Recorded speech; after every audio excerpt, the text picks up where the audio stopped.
लोए सब साहुणम, ऐसो पंच नमोकारो सब पाप प्रणाशिणु, मंगलाणं च सव्येसे परमं हवे मंगलम। जय बोले आदिनाथ भगवान की जय। जय बोले महावीर भगवान की जय। जय बोले पंच परमेष्टि भगवान की जय। जय बोले आचार्य सौभाग्य सागर जी गुरुदेव की जय। जय बोले जितने भी समस्त मुनिगण आर्य का है उन सभी को वंदनामि नमोस्तु नमोस्तु। तो अपन 2 दिन से चर्चा कर रहे हैं कि हमारा शरीर किन चीजों से बना हुआ है, ये कितने चक्रों में कितने कोश में विभाजित है। तो हमने इन 5 चक्रों के बारे में, 5 इन तत्वों के बारे में हमने समझा था। अब हम आज शुरू करेंगे कि हमारे जो इन चक्रों पर हम जो हमारे 7 चक्र हैं उन पर हम कैसे वर्क करें। अगर उनमें ब्लॉकेज हो जाता है तो हम कौन कौन सी बीमारियों से ग्रस्त हो जाते हैं। तो आज इस बारे में और इनका समाधान क्या है, ये बहुत सारी चीजें हम जानेंगे। आज हम शुरू करेंगे, पहला चक्र होता है मूलाधार चक्र से, जो हमारे रीढ़ की हड्डी के सबसे नीचे का चक्र, जो अपने रीढ़ की हड्डी है पीछे से जो सबसे नीचे का पॉइंट है, वहां पर ये अपना मूलाधार चक्र स्थित रहता है। चक्र क्या है?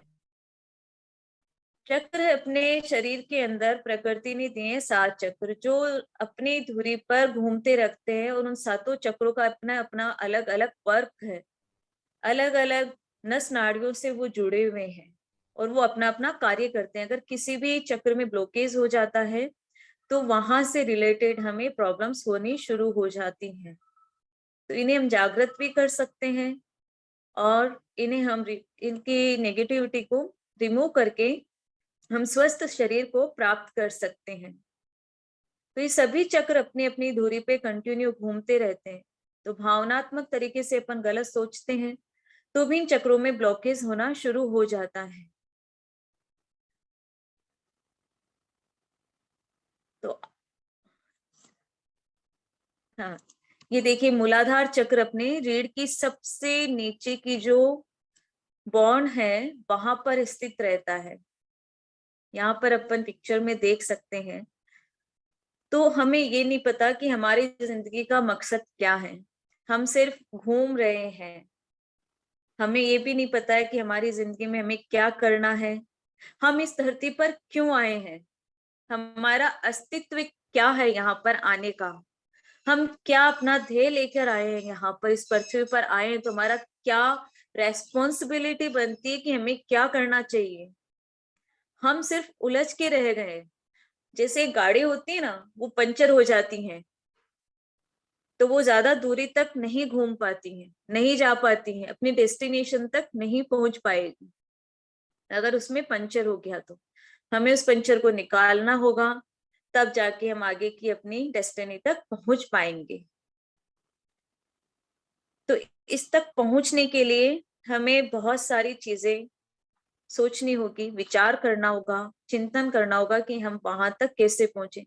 हम आज उसी तरीके से हैं कि जैसे एक कुएं का मेंढक होता है ना, वो वहीं पर घूमता रहता है और सोचता है कि मैंने सारा संसार घूम लिया है ना, लेकिन हमें नहीं पता है कि हम कहाँ हैं। हमें लगता है कि हम सब कुछ कर रहे हैं, सारा संसार हमने घूम लिया, लेकिन हम अपने डेस्टिनी तक नहीं पहुंच पाते हैं कि हमारा ये जीवन हमें मिला है तो किस लिए मिला है, उस सिद्धत्व की प्राप्ति के लिए मिला है हमें। लेकिन हम भूल जाते हैं, इन्हीं चक्रों में हम उलझ कर रह जाते हैं। हमारी जिंदगी को सोचते हैं कि यही सब कुछ है, यही रिश्ते हैं, यही नाते हैं, हमें आना है और हमें चले जाना। सुबह से लेकर हम रात तक वर्क करते रहते बिना सोचे समझे, बिना किसका रिजल्ट क्या होगा, हम करते जा रहे हैं। सुबह उठते हैं, वही रूटीन में नहाना धोना करना, सब कुछ हम करते जा रहे हैं। हमें खुद को नहीं पता कि हमें कहाँ पहुंचना है, हमें क्या क्या करना है, दिन भर की हमारी चर्या क्या होनी चाहिए, हमें बिल्कुल भी नहीं पता है। कल गुरुदेव एक बात बता रहे थे कि जैसा हम पानी पीते हैं ना, वैसा ही हमारा आज का ये जीवन परिवर्तित होता जा रहा है। पहले के जमाने में कुएं से पानी पीते थे, फिर बाल्टी से पानी निकालने लगे। कल गुरुदेव बहुत अच्छा से समझा रहे थे ये चीजें। तो वाकई में ये चीजें जो हम क्रियाएं करते हैं, उनका हमारे जीवन में बहुत ज्यादा इफेक्ट पड़ता है। हम जो भी कार्य कर रहे हैं उनका हमारे जीवन में बहुत इफेक्ट पड़ता है। कल गुरुदेव ने इस बारे में भी बहुत अच्छा से हमें समझाया था। बड़े बुजुर्ग भी कहते हैं ना, जैसा खाए अन्न वैसा होए मन, जैसा पिए पानी वैसी होए वाणी। और जैसी हम संगति में रहते हैं तो संगति का रंग भी हम पे चढ़ जाता है। जैसे हम फिल्म देखने जाते हैं तो फिल्म हॉल से बाहर निकलते तो हमारा एक भाव, अलग ही परिवर्तन आ जाता है भाव में। उसी प्रकार अगर हम साधु संतों के सानिध्य में रह के उनकी वाणी को ग्रहण करते हैं तो उस वक्त हमारे अलग विचार हो जाते हैं, हमारा मन अलग हो जाता है। उस वक्त एक अलग ही वाइब्रेशन हमारे शरीर के अंदर पहुंचने लग जाती है। हम मंदिर में जाते हैं तो हमारा भाव, हमारे हाव भाव सब परिवर्तित हो जाते हैं। अगर हम घर में रहते हैं तो दूसरे तरीके के भाव हो जाते हैं। तो ये क्षण क्षण परिवर्तित होते रहते हैं। तभी तो कहते हैं ना, कैसी संगत हमारे साथ जुड़ी हुई है उसका असर हमारे जीवन में बहुत होता है। बड़े बुजुर्ग कहते थे, कल गुरुदेव ने कहा कि जैसे मैंने बताया था कि 7 साल में, पहले के शुरू के 7 साल में क्या है, वो अनुकरण करता है बालक। फिर 7 साल में सोचने लगता है, उसके भाव बनने लगते हैं। फिर तीसरे 7 साल में वो तर्क वितर्क करने लग जाता है, पूछने लग जाता है। फिर गुरुदेव ने एक बात और बताई कि 21 साल का होने के बाद अगर उसे साधु संतों की संगति, अच्छे लोगों की संगति मिल जाती है तो वो इस भव से पार हो जाता है। तो संगति का भी हमारे जीवन में बहुत फर्क है। हम दिन भर में जो भी क्रियाकलाप कर रहे हैं उनका क्षण क्षण हमारे शरीर पे इफेक्ट पड़ता है। हम क्या कलर पहन रहे हैं तो उसकी ऊर्जा भी हमारे शरीर पर इफेक्ट डालती है। तभी तो कहते हैं कि गुरु, हमारे शास्त्रों में सब कुछ लिखा हुआ है किस दिन ये कलर पहनना चाहिए, क्योंकि उस दिन उसकी क्रिएटिविटी जो होती है आकाश में तो वैसी होती है। क्यों हम उपवास व्रत करना हमें सिखाया जाता है? हर जिस चीज का एक साइंटिफिक रीजन है। बुखार में हमें कहा जाता है कि भोजन कम कीजिए, क्योंकि अगर भोजन बुखार के अंदर उन जीवों को मिलने लग जाएगा तो वो और ज्यादा पनपने लग जाएंगे। तो हर जिस चीज की जो अपन क्रियाएं कर रहे हैं, साधु संत हमें रोज बताते हैं कि क्रियाओं से हमारे जीवन में क्या असर होता है। तो ये सब चीजें हमें दिन भर जो हमारे बड़े बुजुर्ग कहते आए उन चीजों के बारे में सोचिए, विचार कीजिए। उनके एक एक शब्द खजाने के बरोबर है। हर शब्द में एक खजाना छुपा हुआ है जो हमारे जीवन को परिवर्तित कर सकता है। उनकी बातों को हमें समझना चाहिए, हमें अच्छे लोगों की संगति में रहना चाहिए। मैंने खुद ने देखा है कि अगर अपन जब सोचते हैं, अगर कोई गलत इंसान है तो हम उसके बारे में दिन भर सोचते रहते तो वो विचार हमारे अंदर आने लग जाते हैं। तो हमारे साधु, हमारी परमेष्ठी, हमारी जिनवाणी हमें क्या कहती है कि उन लोगों के बारे में सोचना भी बंद कर दीजिए जो गलत राह पे चल रहे हैं। उनकी एनर्जी भी हमें अट्रैक्ट करती है। इतना फर्क पड़ता है। बोलते हैं कि अच्छे लोगों के बारे में विचार कीजिए। कहते हैं कि तभी तो हमें कहते हैं कि सुबह पहले उठ के आदिनाथ भगवान के दर्शन कीजिए, मुनियों के दर्शन कीजिए, उनकी वाणी सुनिए, जिनवाणी की स्तुति कीजिए। क्योंकि अगर सुबह सुबह का टाइम हम इन्हें दे देते हैं तो हमारे दिन भर के लिए वो हमें एक एनर्जी मिल जाती है। और अगर सुबह उठते ही हम गलत लोगों के बारे में विचार करने लग जाते तो हमारा दिमाग, जो सबकॉन्शियस माइंड है, वो उन बारे के बारे में सोचता है और हमारा शरीर भी उन्हीं लोगों के जैसे बनता जाता है। जैसे लोगों के बारे में हम सोचेंगे तो वैसा ही हमारा शरीर बनता जाएगा। उन्हीं के बारे में हमें यूनिवर्स उन्हीं लोगों से जोड़ती जाएगी। जिन लोगों के बारे में हम सोचेंगे ना, यूनिवर्स भी हमारा स्वभाव उन्हीं लोगों के साथ जोड़ती जाएगी। बोलते ना, वो अट्रैक्ट करता है। हम अच्छे तो हमारे साथ अच्छे लोग ही अट्रैक्ट होते हैं, साइंटिफिक रीजन है। हमें अच्छे लोगों का सानिध्य मिलने लग जाता है। बुरे लोग हमारी औरों के अंदर नहीं प्रवेश कर सकते हैं। ये साइंटिफिक रीजन है। जैसे हम होंगे वैसी हमारी संगति हमें मिलना शुरू हो जाएगी। हम अच्छे विचार लाएंगे तो हमें अच्छी संगति मिलेगी, है ना। तो इन पे कैसे काम करें हम? ध्यान करना चाहिए हमें।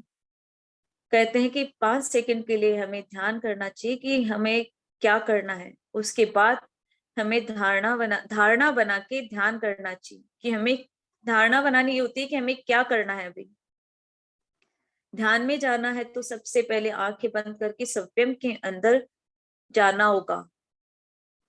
फिर उसके बाद हमें धारणा करने के बाद कि हमें ध्यान लगाना होगा कि हमें कहाँ पर, कौन से पॉइंट पे हमें जाना है। जैसे हम मूलाधार के लिए काम कर रहे हैं तो हमारा मूलाधार चक्र कहाँ स्थित है। सबसे पहले तो हमने धारणा बनाई कि हम मूलाधार चक्र पे काम कर रहे हैं। फिर वो कहाँ पर स्थित है? टेल बोन के सबसे नीचे हिस्से में, अपनी जो बैकबोन है ना, सबसे नीचे हिस्से में वहां मूलाधार चक्र है। फिर उस चक्र का कलर क्या है वो विजुअलाइजेशन में लाना है। उसका चक्र है रेड कलर। मूलाधार चक्र लाल कलर को इंडिकेट करता है। इसका बीज मंत्र है लम। लम इसका बीज मंत्र है और इसका मंत्र है नमो सिद्धाणम। इसका मंत्र है नमो सिद्धाणम। और अगर भक्तामर का काव्य हमें बोलना है हमारे मूलाधार चक्र को ऊर्जान्वित करने के लिए, तो हमें बोलना होगा 31 नंबर श्लोक, 35 नंबर श्लोक, 46 नंबर श्लोक, 47 नंबर श्लोक या 48 नंबर श्लोक। इन श्लोकों को भी हम बोल के हमारे मूलाधार चक्र को ऊर्जान्वित कर सकते हैं। ये मूलाधार चक्र 4 पंखुड़ियों वाला एक कमल के फूल के जैसे घूमता रहता है। अगर वो ब्लॉकेज हो जाता है तो हमारे शरीर के अंदर कौन कौन सी बीमारियां हो सकती हैं। तो मैं बताना चाहूंगी कि अगर वो ब्लॉकेज हो जाता है तो हमारे शरीर गलत लत में हम चले जाते हैं। नशे की लत हमें लग सकती है। अगर ये मूलाधार चक्र हमारा ब्लॉकेज हो जाता है तो एक सबसे बड़ी प्रॉब्लम, नशे की लत में इंसान जा सकता है। वो लत कोई सी भी हो सकती है, अच्छी बुरी भावनाओं की कोई सी भी लत हो सकती है। कब्ज की प्रॉब्लम होने लग जाएगी। अगर इसमें मूलाधार चक्र में ब्लॉकेज हो गया तो कब्ज की प्रॉब्लम होने लग जाएगी, दस्त होने लग जाएंगे, खूनी बवासीर हो जाएगी। बवासीर भी मूलाधार चक्र के ब्लॉकेज से होती है। खून की कमी हो जाएगी, बोलते ना एनीमिक हो गया, तो वो खून की कमी भी मूलाधार चक्र के ब्लॉकेज हो जाने से होती है। हाथ पैरों का ठंडा होना, ग्लूकोमा, हाई बीपी, नपुंसकता, किडनी में पथरी, बहुमूत्रता, मोटापा, वजन का घटना या बढ़ना, रीढ़ की हड्डी के जो भी रोग हैं वो भी मूलाधार चक्र के इम्बेलेंस होने से होते हैं। रक्त विकार, ब्लड कैंसर, एलर्जी होती है ना स्किन के अंदर, वो भी मूलाधार में ब्लॉकेज होने से होती है वो एलर्जी भी। शारीरिक विकास में बाधा, शारीरिक विकास भी बाधित हो जाता है। अगर मूलाधार चक्र ही इम्बेलेंस है तो शरीर पूर्ण रूप से विकसित नहीं होता है। थकान होने लग जाती है शरीर में। हम हर वक्त अपने शरीर में थकान महसूस करने लग जाते हैं। मैंने कहा था ना कि हम पंचर हो जाती है गाड़ी तो आगे नहीं बढ़ पाती है, लेकिन हमें लगता है कि हम चलते जा रहे हैं। लेकिन उसी कुएं के मेंढक के जैसे हम चल रहे हैं कि हमें लगता है कि हम चल रहे हैं, दुनिया पार कर रहे हैं, लेकिन हमें नहीं पता कि उस कुएं के मेंढक के जैसे जो वहीं अपनी धुरी पे घूमता है और उसे लगता है कि मैंने भवसागर पार कर लिया है। घाव देर से भरना, अगर किसी के घाव देर से भरते हैं ना तो भी मूलाधार चक्र इम्बैलेंस होता है। भय लगना, ये इम्यूनी सिस्टम बिगड़ जाता है। इम्यूनिटी सिस्टम जो होता है ना अपना, वो भी बिगड़ जाता है। हड्डियों के जॉइंट जो होते हैं ना, कहीं पर भी अगर हड्डियों के जॉइंट है तो वो भी मूलाधार चक्र के इम्बैलेंस होने से होता है। प्रजनन के रोग भी जो होते हैं वो भी मूलाधार चक्र इम्बैलेंस होने से होता है। गर्भाशय के भी जो रोग हैं वो भी मूलाधार चक्र इम्बैलेंस होने से होता है। बहुत सारी ये जो बीमारियां हैं जो मैंने बताई है, वो ज्यादातर बीमारियां हमारे मूलाधार चक्र के इम्बैलेंस होने से होती हैं। भावनात्मक बीमारियां भी होती है। अगर हम बेईमानी अपने जीवन में ले आते हैं, हम झूठ बोलना शुरू कर देते हैं, तो भी ये चक्र ब्लॉकेज हो जाता है। ये भावनाओं से भी जुड़ा हुआ है। हम भयभीत होने लग जाते हैं। हमें हर वक्त डर लगने लग जाता है कि हमारे साथ क्या हो रहा है, ये हमारे साथ ही क्यों हो रहा है। ज्यादातर लोग इन्हीं उलझनों में रहते हैं कि ये सब हमारे साथ ही क्यों हो रहा है। हम डरने लग जाते हैं हमारे जीवन से। और सबसे बड़ी चीज ये कि आत्महत्या तक करने का विचार आने लग जाता है। अगर ये चक्र इम्बैलेंस है तो इंसान आत्महत्या करने की भी सोचता है। तो और हम अपने आप को दयनीय समझने लग जाते हैं, बेचारे समझने लग जाते हैं अपने आप को कि हाय राम, मेरे साथ तो ऐसे हो रहा है, मैं क्या करूं, सब कुछ मेरे साथ ही क्यों होता जा रहा है ये। तो ये भावनाएं भी हमारे अंदर विकसित होने लग जाती है। तब कब? तब जब मूलाधार चक्र इम्बैलेंस हो जाता है। तो ये वो जड़ है हमारा चक्र। जैसा हम बीज डालेंगे इसके अंदर, मूलाधार चक्र का बहुत बड़ा महत्व है हमारे शरीर के अंदर। ज्यादातर लोग इसी मूलाधार चक्र के अंदर फंस के अपना जीवन का अंत कर लेते हैं, इससे आगे नहीं बढ़ पाते हैं। तो ये वो जड़ है। जैसा हम इसमें बीज डालेंगे, बोलते हैं ना, नीम का बीज डालेंगे तो हमें नीम का पेड़ ही उगेगा। करेले का बीज डालेंगे तो करेला ही बनेगा। वहीं अगर हम फल का बीज डालेंगे, आम के वृक्ष का बीज डालेंगे तो आम ही उगेंगे। ये हम पे डिपेंड करता है कि हम उसमें कौन सा बीज उगा रहे हैं, कौन सी भावनाएं हम अपने मूलाधार चक्र के अंदर भर रहे हैं।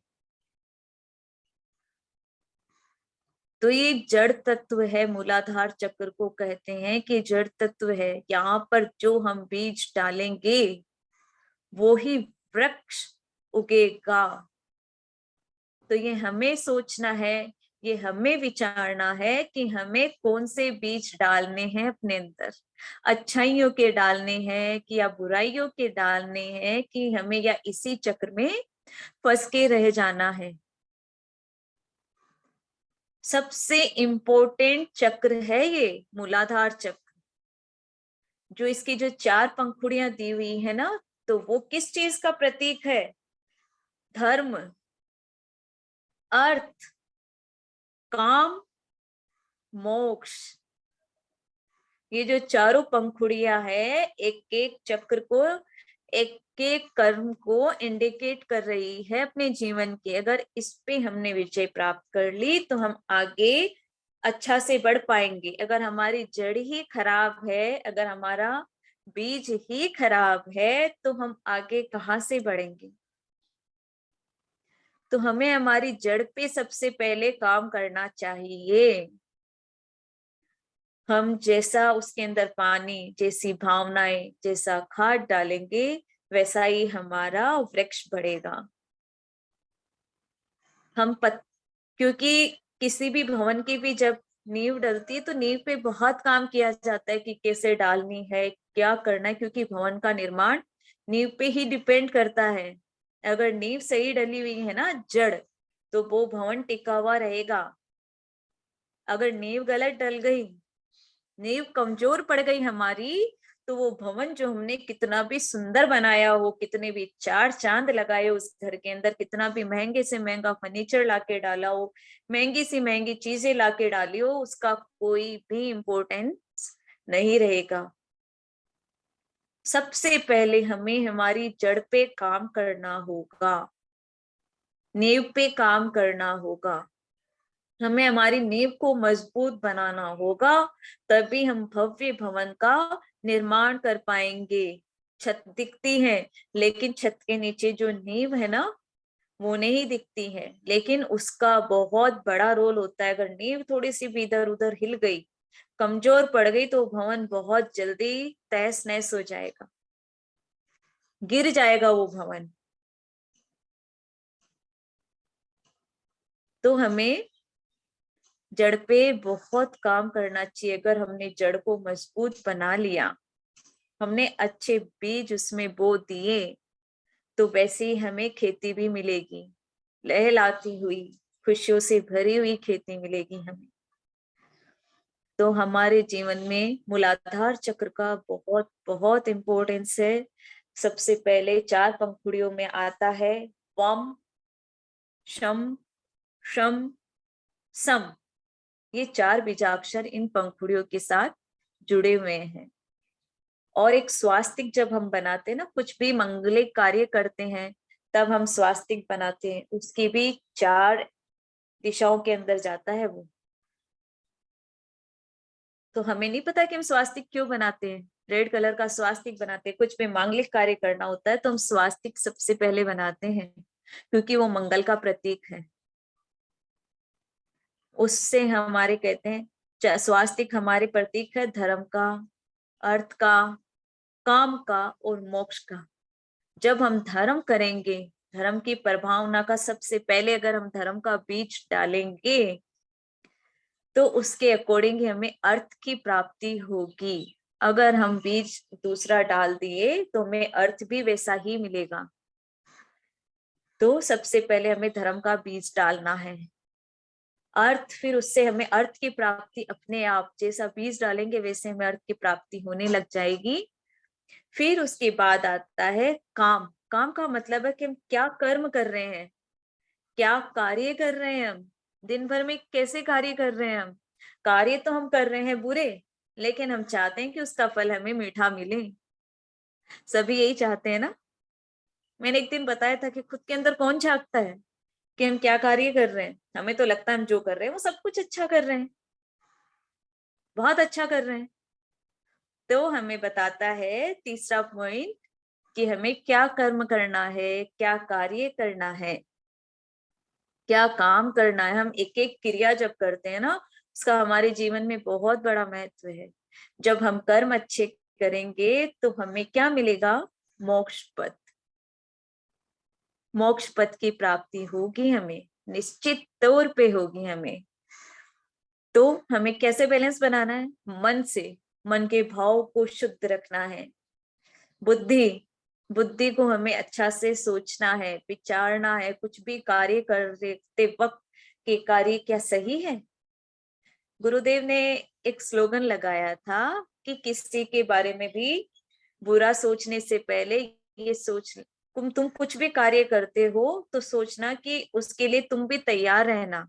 ऐसा ही कुछ था कि तुम भी तैयार रहना कि तुम्हारे ऊपर भी हो सकता है। बहुत अच्छा बताया था।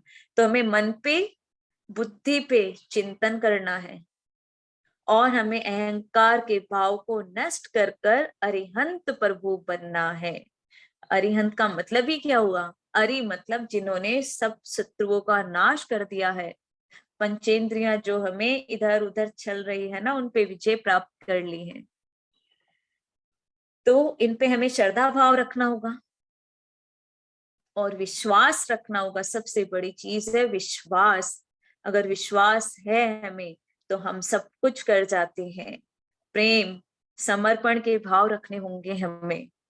तो हमने क्या चारों पंखुड़ियां, एक तो 4 पंखुड़ियां तो अर्थ, काम, धर्म, अर्थ, काम, मोक्ष, 4 चीजें इंटीग्रेट करती है। फिर 4 चीजें क्या बताती है कि हमें कैसे कम काम करना चाहिए। अंतःकरण से हमें क्या चीजें करनी चाहिए, मन, बुद्धि, चित्त और अहंकार का नाश करना चाहिए। मन से सोचना चाहिए, बुद्धि से सोचना चाहिए।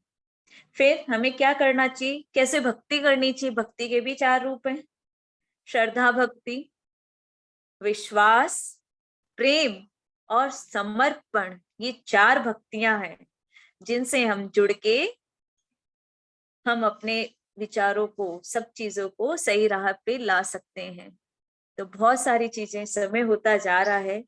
बहुत मूलाधार चक्र पे अगर हम कार्य करेंगे तो जो जो मैंने बीमारियां बताई है वो सारी बीमारियां मूलाधार चक्र से ही जुड़ी हुई है।